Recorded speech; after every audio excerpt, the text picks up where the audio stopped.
真横にスライスしていきます。めちゃめちゃ夏向きです。はい、こんにちは、インドカリーコです。今日はですね、なんとサバ缶1貫で作る薄いサバカレーの作り方をご紹介します。めちゃめちゃ簡単です。というのも玉ねぎ炒めがありません。もうね、夏になってくると玉ねぎ炒めも結構過酷な作業になってくるんですよね。なので簡単に作れるサバ缶カレーの作り方でございます。早速材料紹介していきましょう。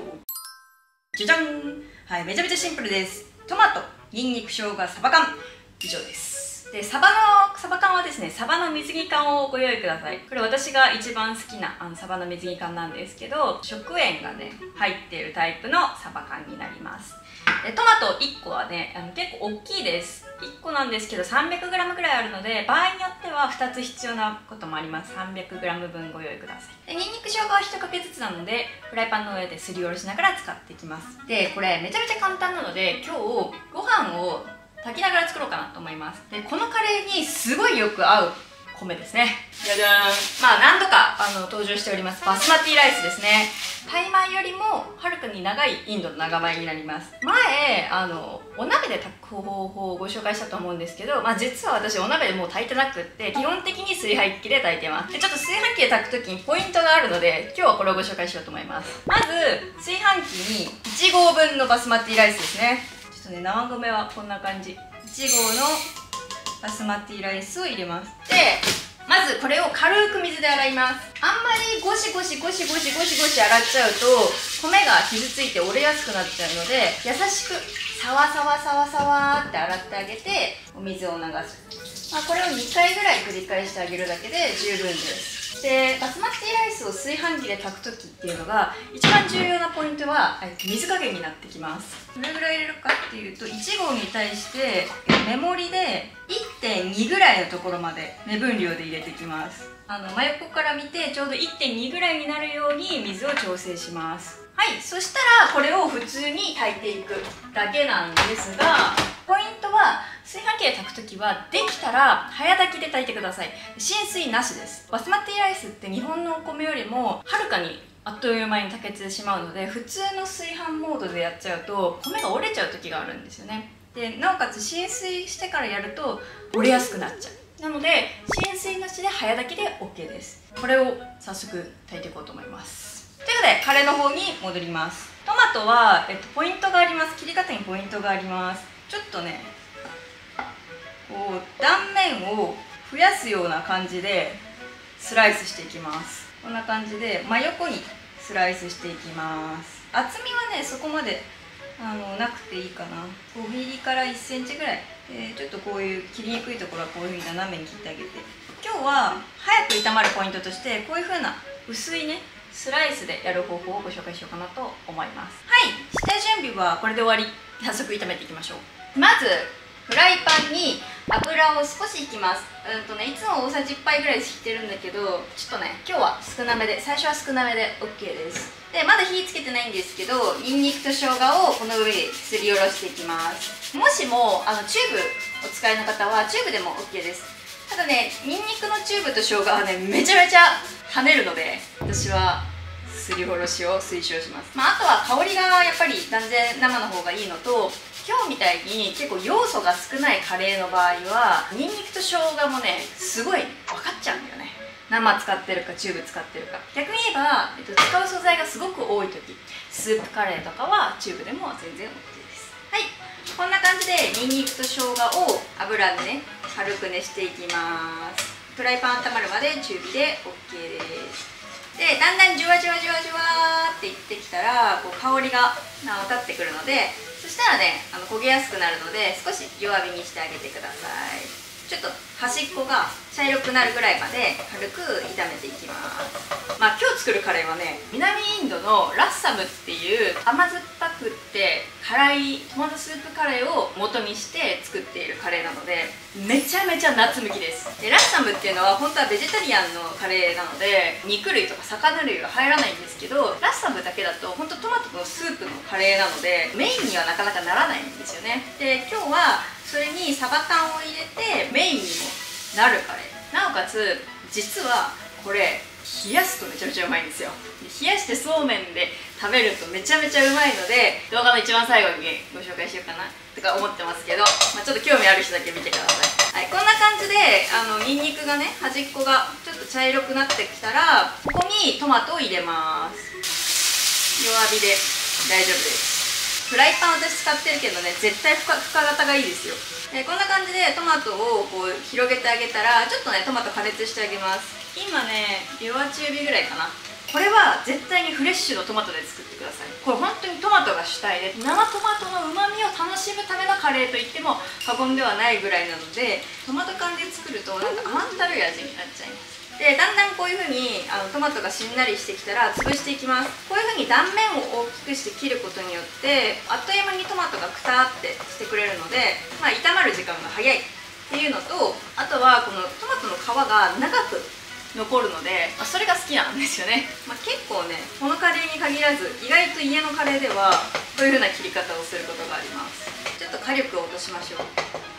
トマトもちょっとね加熱してあげるとやっぱりね、うまみが増しますね。トマトの硬い部分がなくなるまで加熱するってイメージで OK です。はい、こんな感じ。そしたら、ここにスパイスを入れていきます。で、今日使うスパイスはパウダースパイスですね。割とシンプルなスパイスが多いです。まずメインコリアンダー小さじ2杯ですね。ちょっと柔らかにカレーにとろみをつけます。コリアンダーって癖がないスパイスなので、結構たくさん加えても癖が出ないんですよね。なのでちょっと多めに加えてカレーのとろみづけに使うっていう手法はよくやります。それと辛みのスパイス小さじ4分の1杯ぐらい。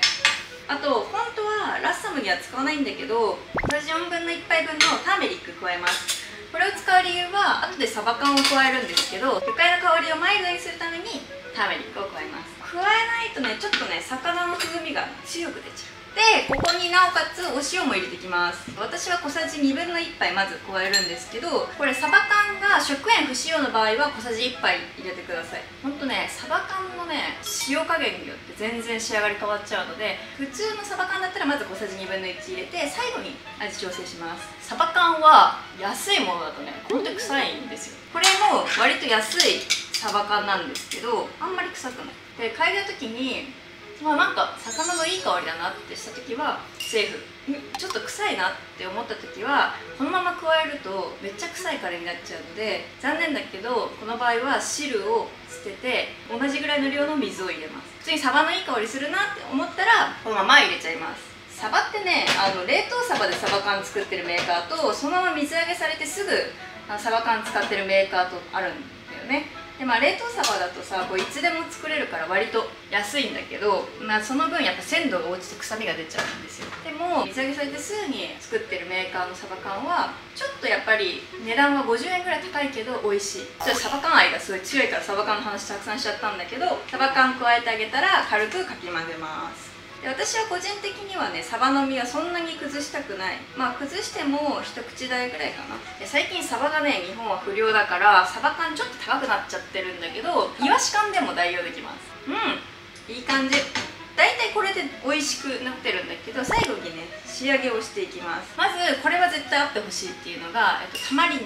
タマリンドの代用は、蜂蜜梅干しでも代用できます。蜂蜜梅干しだとだいたい1個分ぐらい種除いてあげて刻んで入れます。梅肉だけで言うと、5g から 10g ぐらい入れてあげれば大丈夫です。で、タマリンドペーストっていうのはこういう風な黒いね液体なんだけど、もともとは黒いね塊で売ってます。こういう果実を乾燥させたような実を使うんですけど、これを持ってる人はだいたい 5g ぐらいをお湯で溶いてあげて、でふやかしてその汁を入れてください。タマリンドペーストはだいたい小さじ2分の1杯でいいかな。結構ねこれ濃いんだよね。でこれは梅干しで代用できるって言った通り甘酸っぱいのよ。優しい酸味をカレーにつけることができるので、南インドのカレーではほぼ必須ですね。なので今後も作りたい人とか、サバ缶カレーとか他のサバ缶カレーとかエビカレーとか作りたい方はあった方がいいかもしれない。でかき混ぜます。梅肉の場合は同様に入れてかき混ぜてください。でここで味見をしてください。美味しい。美味しいけど私はもう一つまみだけ塩を加えます。やっぱね、ご飯に合わせることを考えるとちょっとね塩加減があった方が美味しいです。まあ小さじ1/2プラスアルファぐらいだね。精製塩使ってる人は小さじ1/2で十分かもしれません。まあこれだけでも十分美味しいんだけど、自分が家で出すんだったらパクチーはすごい重要な要素かもしれない。パクチーが入ることによってめちゃめちゃまとまりが良くなる。1株分をちょっとみじん切りにしてあげて加えてほしいかもしれない。これはなんかスパイスを省略しても美味しくなる魔法かもしれないね。パクチー苦手な人いると思うけど、加熱すると香りの雰囲気が変わるから、苦手な人でもちょっとやってみてほしい。余熱でこういう風に加熱していきます。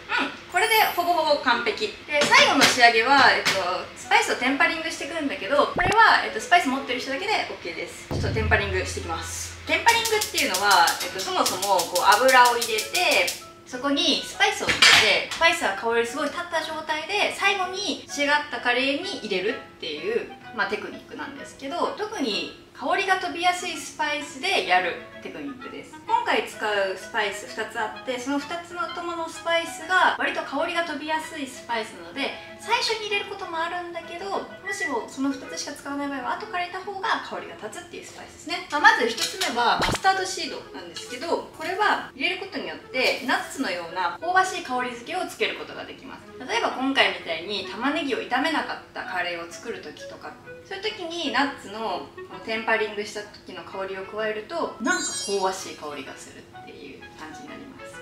まずマスタードシードはこの油の中に入れてあげて、軽く熱してあげます。でマスタードシードはね結構よく跳ねるので、こういう風にね揺すってあげて熱するといいです。でちょっとね置いてあげて、でもう火消しちゃっていいや。で羽が収まってきたら小さじ1/4杯のクミンシードも入れてあげます。でクミンシードね余熱でも多分加熱できるんですけども、弱火で熱してあげて、だんだんこうプーって浮いてきます。だいたいねこうふわふわシュワシュワシュワシュワって泡を立てて浮いてきて、ほんのり焦げ茶色になったぐらいがちょうどいいですね。はい、これぐらいです。ちょっとねタイミング難しいんだけど、そしたら最後に仕上がったカレーに入れてあげます。じわー、これで完成ですね。テンパリングは練習が必要なテクニックです。なおかつこれ加熱が不足してるとえぐみが出ます。一方で加熱しすぎると焦げちゃって苦みが出ます。で失敗したらそれを入れなければいいだけの話なので、焦らず練習してやるのが重要です。ちょっとねカレーが冷めちゃったので少しだけ温めますけど、この後こういっぱい加熱しちゃうとパクチーの色が悪くなってしまったり、せっかくテンパリングしたスパイスの香りが飛んでしまうので、軽くほんのり温めるぐらいで完成です。じゃあ早速ご飯も完成しているので盛り付けていきましょう。浸水なし早炊きがね一番美味しく綺麗に炊けます。いや完璧だこりゃ。かき混ぜる時はちょっとね優しく、できるだけねガシガシかき混ぜない。なんかねやっぱり水が多いから日本米の1合よりもねはるかにね多く炊けます。すなわちダイエット米ということですね。はい、そしたら今日はこのねインド食器盛り付けていこうかなと思います。ちょっとね炊飯器で炊くとねちょっともっちり仕上がっちゃうところはあるんだけど、水分を飛ばすように盛り付けてあげれば問題ない。そしたらカレーも盛り付けていきます。うわめっちゃ美味しそう。最後にサバちゃんの一番綺麗なところをちょっとポポッとこう盛り付けてあげて、おい無水サバカレーの完成でございます。食べましょう。はい、ではではいただきます。やったぜ。ちょっとねこれ大変なことになりそうだから一回外に出して汁をねたっぷりご飯にかけてあげていただきます。でちょっとね軽くね混ぜてあげる。これ今日バスマティライスで用意したけど、ぶっちゃけ日本米でも美味しいので日本米でも大丈夫です。日本米もサラサラ系が美味しいからささぎ式とか七つ星とかおすすめかもしれない。いただきます。めっちゃ美味しい。やっぱ最後のテンパリングとパクチーがめちゃめちゃ効いてます。生酸っぱい味わいにもう超爽快なスパイスの味わい。この間ビンダルーも紹介したけど、ビンダルーも甘酢系だから夏にぴったりじゃないですか。でこれもねやっぱりタマリンド入るからね、一気に夏の味になる。触って和食にすると結構臭み出ちゃうじゃないですか。でもカレーにするとね、特にターメリック入れるとすごいね臭みを消してくれるので超美味しくなる。はい、ということで今日は無水サバ缶カレーをご紹介させていただきましたけども、めちゃめちゃ夏向きで超美味しいカレーなので、しかも簡単で炒めいらずなので、と思って炒めますけど、ぜひ作ってみてください。この後冷やしの食べ方もご紹介します。ということで今日はここまで。皆さんの高評価とチャンネル登録もお待ちしております。コメントもお願いします。リクエスト何かあれば書いてくださいね。ということでまた次の動画でお会いしましょう。またね。では、冒頭に説明していた冷やしの食べ方のご紹介です。大体これカレーを作って一晩ぐらい置いて、冷蔵庫でねタッパーとかに入れて保存しておきます。で私は大体毎回サバ缶はね身は全部一回食べちゃうので、大体汁だけ残りますね。汁だけ残ったやつをこんな感じでね冷蔵庫でキンキンに冷やしておきます。で、このままでも美味しいんだけど、そうめんの塩分加減によってはちょっとね薄い時があるのよ。これはね本当にね人に応じてなんだけど、私濃いめが好きだからちょっとね塩を麺に今和える時は塩を加えて、でちょっと軽く混ぜて、でこれこうキンキンに冷やしてそうめんも冷やしてもらった状態でつけて食べる感じですね。私はよく漬けが好きなのでよーく麺に絡めてあげて食べる感じです。ちょっと立った状態で試食するのは大変行儀悪いので失礼します。めっちゃうまい。なんだかんだこれが一番うまいんじゃねえとか思うんだけど、このカレーうまっ。なんかね冷やしカレーできるのは魚介のカレーと野菜のカレーだけなんだけど、これは超おすすめです。ぜひ作ってちょっと汁が余ったら冷蔵庫に入れて一晩冷やして、軽く塩分整えてですけど食べてみてください。めんつゆに飽きた夏には感動的なうまさだと思います。またね。ビリヤニっていうのはインドのスパイス炊き込みご飯です。ビリヤニ初心者でもうまいって思えるようなビリヤニの作り方にしようかなと思います。うまっ。